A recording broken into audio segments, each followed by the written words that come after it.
Welcome to the Doctor's Life podcast with Diane Ansari-Winn, MD. Dr. Diane is a stress and burnout coach for doctors. With her 15 years of experience as an anesthesiologist and certification as a physician development coach, Dr. Diane coaches doctors on how to live a rich life of purpose, fulfillment, freedom, and happiness both at work and at home. In this podcast, Dr. Diane brings together doctors and researchers that are experts in health, wellness, stress, and burnout, as well as doctors that have been successful in clinical practice, academics, non-clinical careers, and business to share their expertise and life experience so that you can live your own life purpose, fulfillment, freedom, and happiness. To get free access to a PDF and video of easy and proven strategies that melt stress away and keep it away, simply register at www.dianeansari-winn.com. That's www.dianeansari-winn.com. Now here is your host, Dr. Diane Ansari-Winn. Hi, it's Dr. Diane here, and I have a quick request before we jump into the show. If you like this podcast, it would mean so much if you took just a moment to hop over to iTunes, write a review, and rate the show. That is how other people will find the show and get the same great value from it that I hope that you're getting. It just takes a few moments to click a star rating and write a quick note. Now, on to the show. Hey everybody, welcome to another episode of the Doctor's Life podcast. So happy to be with you guys today. And I have a super special guest, Dr. Jarret Patton. Dr. Jarret and I met about, probably about 3-4 weeks ago in Atlanta at Momentum in Medicine conference, which was all for doctors who are interested in expanding their range, reaching more people, and monetizing their medical career. It was a phenomenal conference. I highly recommend it. At that conference, Dr. Jarret and I had a chance to meet. He's so charming and his story is so amazing that, of course, I had to have him on the podcast to share with you all. So a little more formal introduction. Dr. Jarret Patton, he's an MD, and he served thousands of children in Eastern Pennsylvania for over 15 years. Throughout his career as a pediatrician and a top hospital executive, he's remained an advocate for children's health issues. And he's the #1 best-selling author of 2 books that were released this year. He's been a very busy man. The first book is called License to Live, and the second one I love, and we'll probably talk about the title a little bit more, is called Whose Badass Kids Are Those?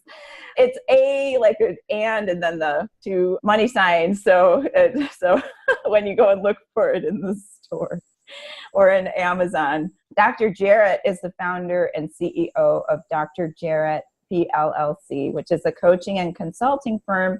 It helps educate, enlighten, and improve healthcare, which I love, of course. So I just look at improving healthcare through helping doctors to be more healthy through the Physician Vitality Institute. But we are definitely on the same page. So Dr. Jarret, so happy to have you with us today. It's great to be here, Diane. Thanks for having me. You are welcome. So we start every episode with having our docs or our guests talk about their journey into how they got to where they are today. And yours is amazing and interesting. So I'll give the floor to you. Well, thank you. As a young child, I had always wanted to drive a truck. I wanted to drive a tractor trailer, take it around different neighborhoods, cities, highways, roll it across the country.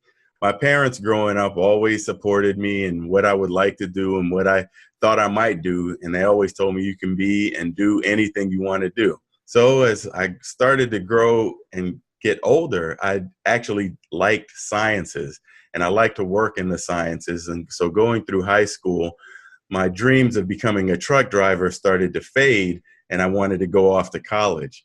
So I went to Xavier University of Louisiana in New Orleans and studied chemistry with a pre-med background. And it was at that time I knew I did not want to work in a chemistry lab or be a chemist, but I really liked working with people and wanted to help people. So I took that track to get me on to medical school. And in fact, I graduated Xavier and went to Case Western Reserve University in Cleveland for medical school.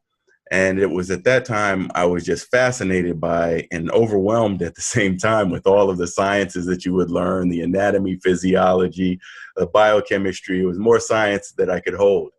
However, I really buckled down, studied, and started liking all the specialties that I had exposure to. It wasn't until I did a 4th-year elective as an international health elective where I spent 6 weeks in Ghana. And it was a small village outside of the capital city, Kumasi, where I worked in a health system, or what they called a hospital, which really looked like a ranch house here in the States, and actually got to work with people and lots of children. And it was at that time I really knew I wanted to become a pediatrician. So from there, I went off to my residency program at NYU in Bellevue. And it was a tremendous educational experience where I got to work with lots of families and got to really take care of people who came from all over the world, because New York being one of those port cities, they always talked about the shuttle from JFK to Bellevue. And when I worked the ER shifts there, we always would laugh and say, oh yeah, there's that shuttle from JFK. And it wasn't until I was taking a trip somewhere and I was standing outside of JFK, there was a sign that said shuttle to Bellevue. Are you serious? There really is a shuttle. Because we would get kids from all over the world presenting with all types of illnesses or advanced stage diseases that would come seeking healthcare, and they would come literally from the airport to Bellevue. So I think it was some sort of unofficial thing, but somehow people made it kind of directly off the plane and came to see us. So it was a tremendous experience. Wow, that's really impressive. And I imagine that it cultivated your love for cultures and taking care of people from all walks of life. And you've been very involved in healthcare disparities as well. That's exactly right. I took a lot of time after graduating my residency and went to work in underserved communities. So I settled down in Eastern Pennsylvania, where I worked with children that may not have had access to health care. Perhaps they had Medicaid, but one of my missions was always to take care of people in the best way that I knew how, whether they could pay for the services or not. And it was at that time I really started working with children and working with a team of people looking at health disparities and health equity throughout an 8-hospital system. So what brought you to coming from there to what you're doing now, your books and your coaching and everything? Well, I had demonstrated my leadership skills early on. And so I was given the medical directorship over a clinic, which I grew from a 2-doc, 2-nurse practitioner practice to about an 8-doc and maybe 8 to 10 nurse practitioners at the time. So we were serving tens of thousands of children, having, lots of tens of thousands of visits every year. So it was one of the busiest areas in the whole hospital network. That led me to being able to be division chief of general pediatrics.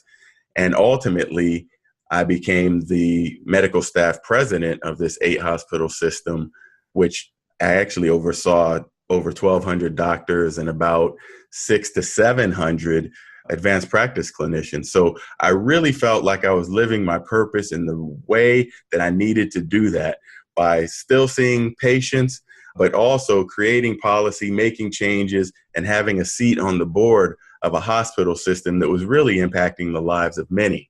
So everything seemed to be going perfect until one day I had a meeting with a hospital attorney that I actually spoke with pretty frequently. And he sat down and he told me, he had an anguished look on his face, and he told me that I was under investigation. And I told him, puzzled, well, what am I under investigation about? I wasn't expecting this. I was expecting to talk about something else. And he went on to show me a picture from Facebook of some woman and asked me if I knew who this woman was. And I didn't recognize the woman, or couldn't place her face at the time. Yeah. And he went on to tell me that I saw this woman's infant son a few weeks prior.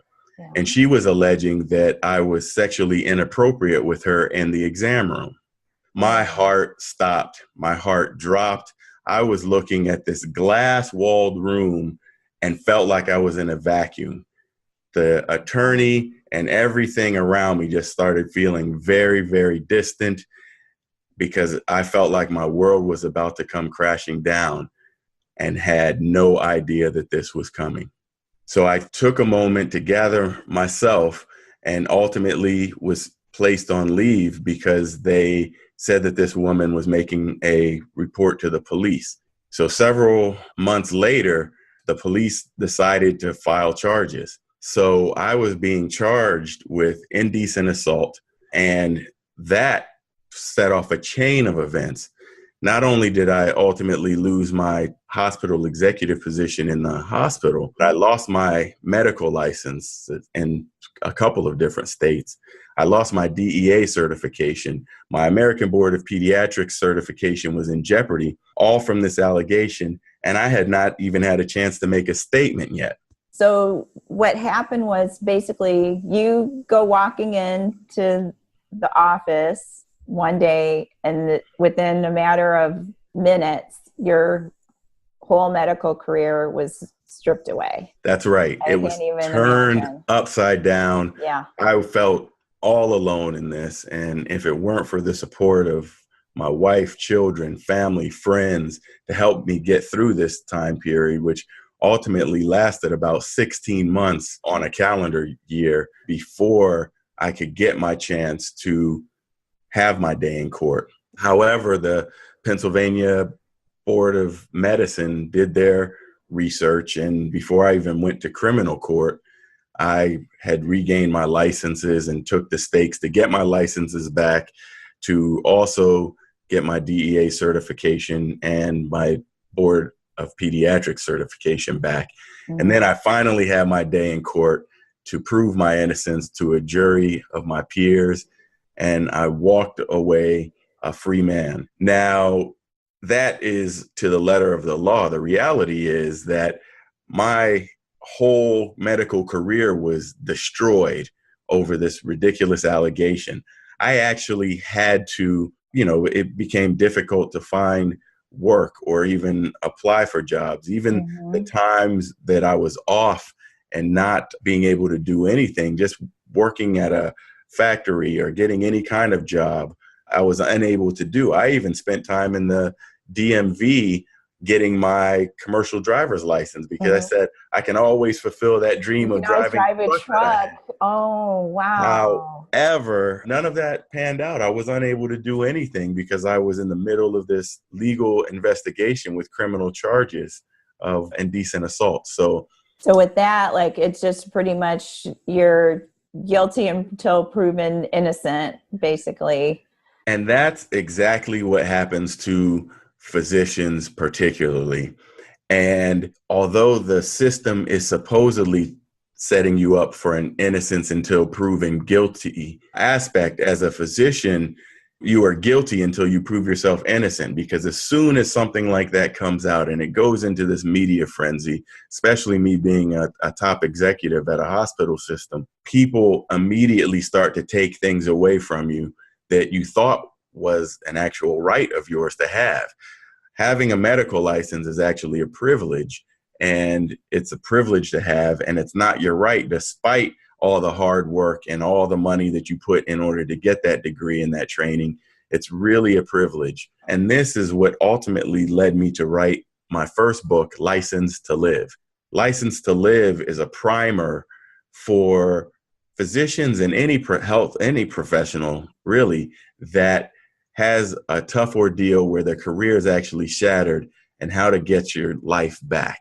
Well, this is right on time, and because it's not only docs, I'm sure it's helpful not only for docs that have been through an experience such as yours, but for any reason, like where they're suffering from drug abuse or their license is on the line. Or I wrote an article 3 or 4 years ago that was published in Kevin MD about malpractice suit and how those don't take away your licensure, but they definitely have an adverse effect on your career. You can still practice, but you're still under those stresses of your capability being questioned and whether or not the questions come up, can I continue my livelihood?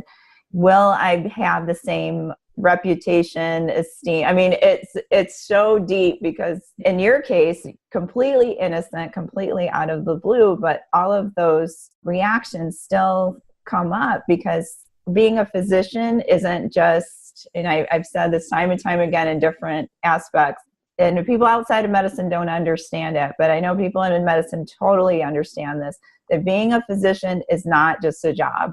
Being a physician is like part of you.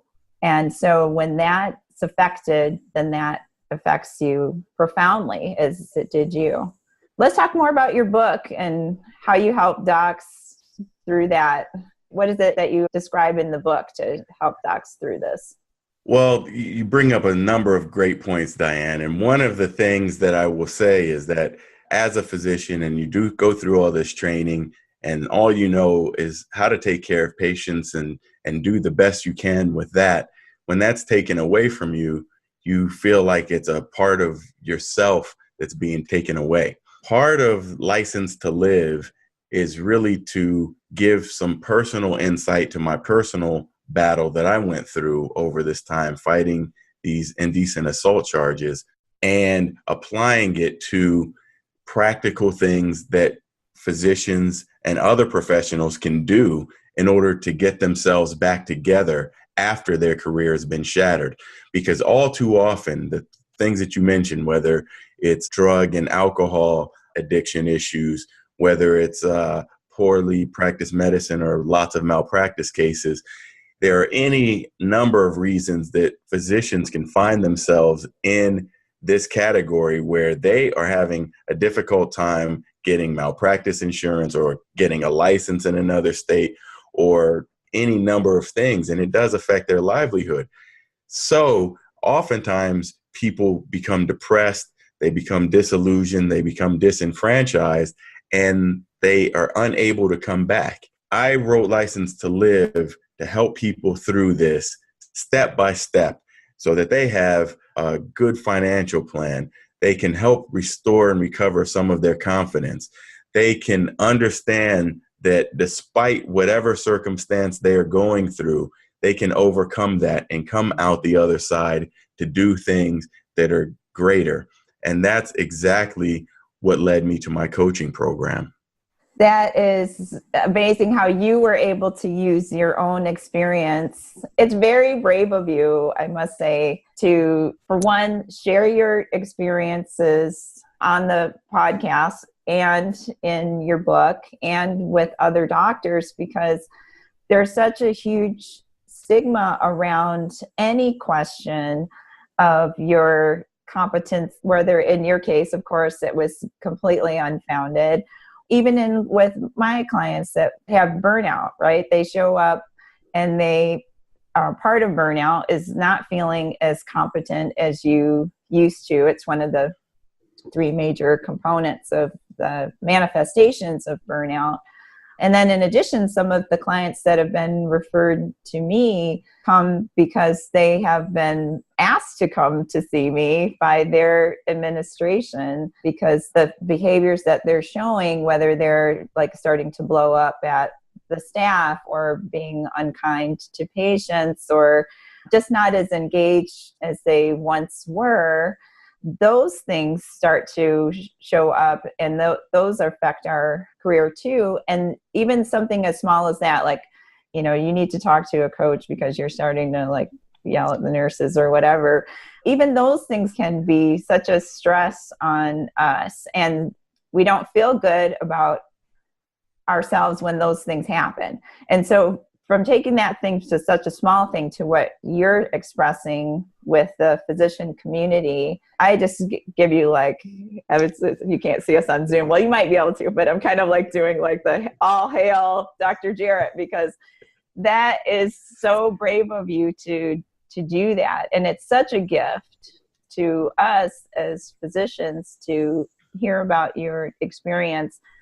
and how you turn that into a positive, and how you not only turned it into a positive, but taking the tools that you learned, sharing that with other doctors. So if there's docs out there listening that have been through experiences like this, know that there is support out there for you. Dr. Jarret, myself, and other doctors in the community, you are not alone. Dr. Jarret, I'm curious about your coaching program. Now I want to talk about your other book, but first, how in the world, how in the world do people get from being like completely blindsided and feeling like their career is shattered to where you are, which is adjusted and started a new career and, all of that in less than a year or 16 months? How did you get there, and how can people follow your path? Well, one of the things that gave me the bravery badge and the courage, as you were mentioning this, is one, my motivation to know that there is help out there for people that have gone through a similar circumstance. Mm-hmm. All too often, and I've seen this in my president of the medical staff role and other places where physicians, something happens in their career and they feel they are left with no other option than maybe something as drastic as suicide. And as a result, I can tell people that there are other options for you. No matter what has happened in your career, there are definitely other options out there. My case, being a high-profile physician in the area, was so public, with reporters camped out at my house and chasing my neighbors around. I felt that there was nothing for me to hide. I mean, everything was out there. So I was happy to tell my story, because I know it can help others overcome challenges, whether similar or dissimilar to my own. And within my coaching program, I do have it very narrowly focused with physicians and health professionals who have had a tremendous challenge to their career, whether it's a challenge to their occupation, whether it is a challenge to their physical health or their behavioral health, whether it's a challenge, an attack against their licensure. And I try to help those physicians think outside of that, because I know where I was when I was going through this. All I could think is this narrow focus of physician. And now that that's taken away from me, I feel like I'm less of a man because of that. So I help guide these physicians and other health professionals through some of the phases that they will go through, so that they can anticipate their reentry into the health professions, or perhaps a completely different occupation. It really depends on what your true purpose in life is.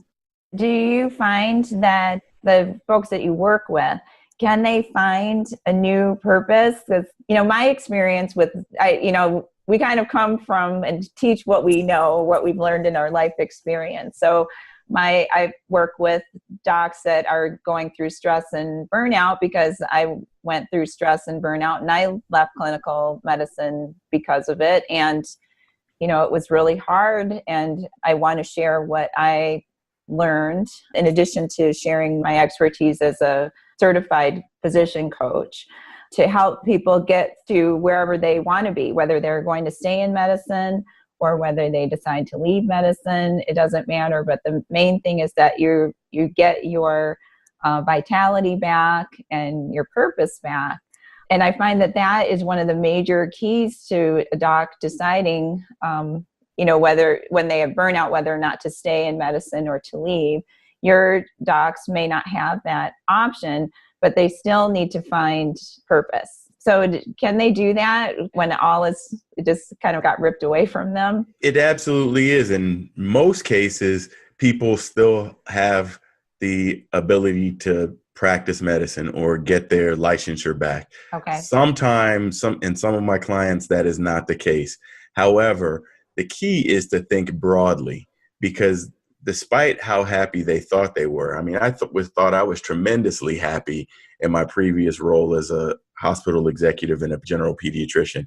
However, it wasn't until I went through this period of chaos in my life that I was really able to see a much broader view of how you can help the world and why you were put here in the first place. So it really goes through a process to have people open up their vision and open up their eyes so that they can see the world of possibilities. I like that you pointed that out. I know in my own experience, and a lot of docs, we're just so focused on, and we need to be focused, because starting medical school and going through medical school residency and then being in practice and just keeping things moving. And like you're saying, like you take on additional responsibilities, or you have things going on at home. And so we're just focused, like, kind of look at the road. It's, to take your trucking analogy, just look at the road, and it's, it's like Nebraska. You just keep driving. There's nothing to break up your view. There's nothing to really think about.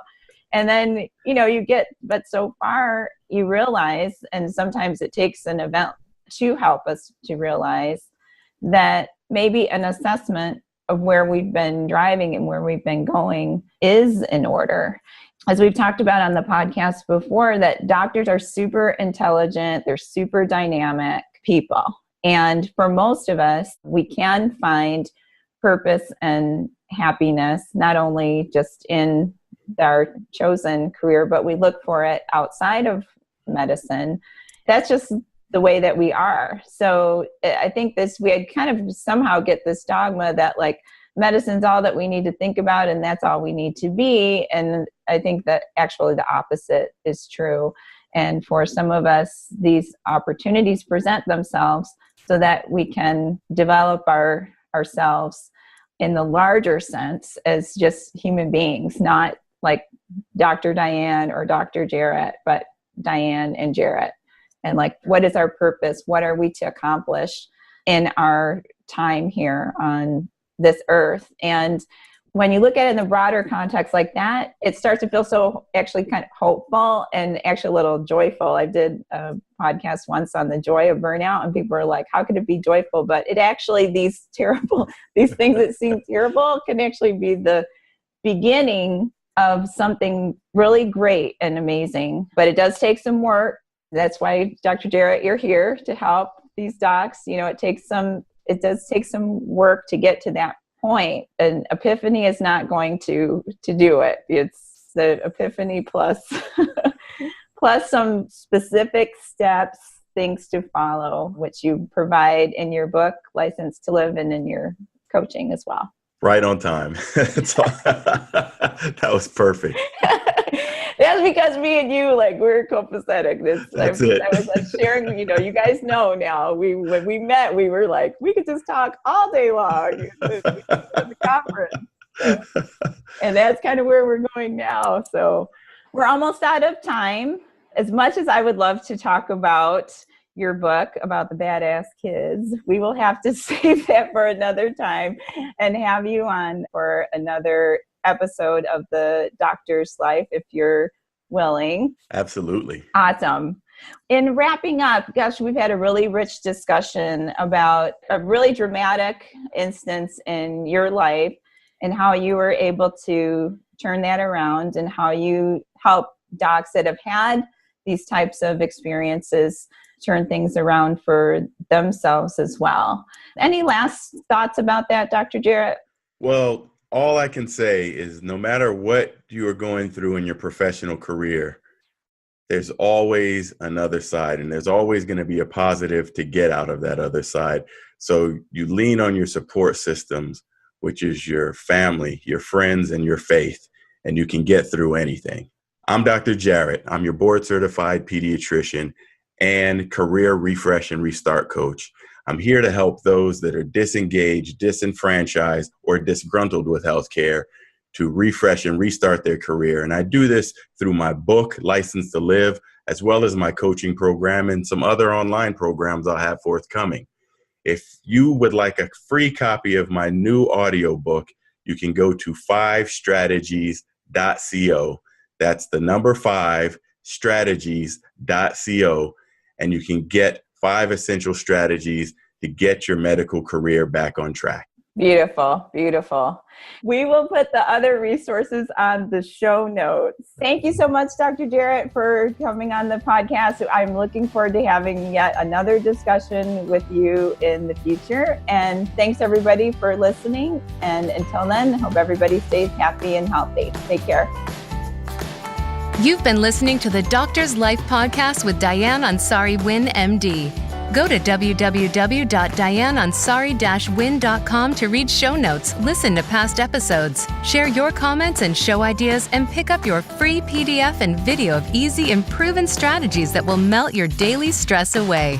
That's www.dianeansari-winn.com.